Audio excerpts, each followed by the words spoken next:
Hey guys, welcome to YellowDingy.com. It's Mario, and I'm looking at Skate 3. We're doing a game glass here. So you start out Skate 3, and you start with Skate School. And it's Coach Frank, and he's going to run you through the basics on how to play Skate 3. How to move the character, how to use the controls, how to pull off tricks, that kind of stuff. The basics, right? After that, you enter a career mode. The way the career mode goes down is what you're trying to do is gain sales on your skateboards. So that's the whole thing. You're going to try to gain reps so people respect you, and then people will buy your skateboards. So that's the way that goes down. There's different ways of doing this through challenges. So you start out with photo challenges and film challenges. So what you're trying to do is get content.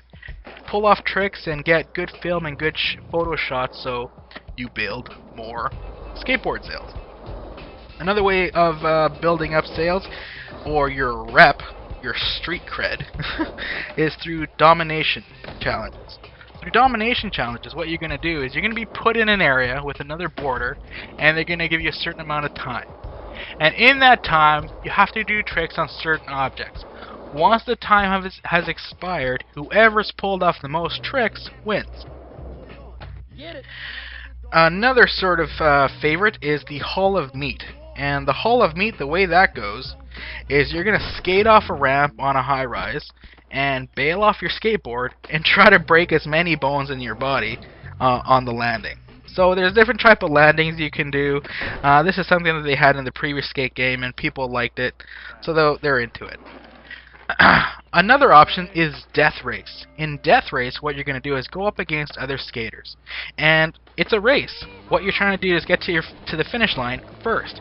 However, it becomes quite challenging because other skaters can play dirty, and you'll come across a lot of obstacles, like cars and other people, that kind of thing. Finally, we have the One-Up Challenge, and this is similar to the Horse Challenge from the Tony Hawk games. So you have a certain amount of time to set a score by knocking off a bunch of tricks. Once you've done that, the other person has to beat it, and if they don't, they get a letter. And then whoever gets one up first loses. So that's pretty straightforward. And if you want, you can just skate around and have fun. Try to pull off tricks, discover new areas, so it's not like you have to do the career mode. You can just skate around and have fun. Another welcome sort of piece that was done in the previous skate game is the session markers. The nice thing with a session marker is, for example, try to hit off this grind on a rail on this top of flight of stairs.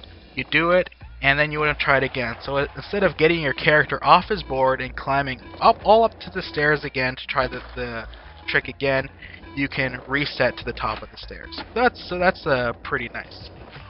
We also have an online component for this game. You and your buddies can team up and knock off sort of some team challenges, or you can also go through career mode together online, and that will sort of build up your skate sales again. So there's different ways to do this whole board sales business.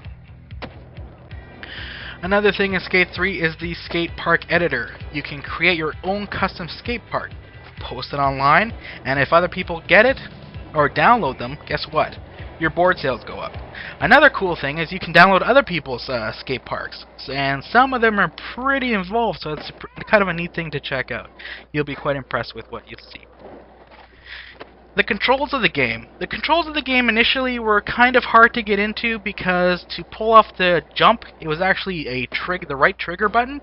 So it was kind of hard to get used to because in the previous skate games like Tony Hawk and all that, it was the A button. But once you get into it and once you get used to it, it actually makes a lot of sense and actually makes things a lot easier. Depending on which sort of difficulty you're playing, it'll be easier or harder to pull off tricks. The actual tricks are quite fun. You can do nose olios, flip your board. You can do grinds. There are different type of tricks that you can do. As for the graphics are quite nice considering how much of an open world Skate 3 is. Like I said before, you can go and adventure the actual world, and it is quite large. The graphics are quite impressive, and the actual skateboarder himself looks quite good. You can customize your skateboarder, and regardless of the customizations, the graphics do hold together, and I haven't seen any lag whatsoever. So that's Skate 3. If you're into skating games, if you like the previous Skate 2 game, this is definitely a must-buy. If you were into the Tony Hawk games, this is also a great buy. Thanks for tuning in, guys. That's Skate 3, YellowDinghy.com.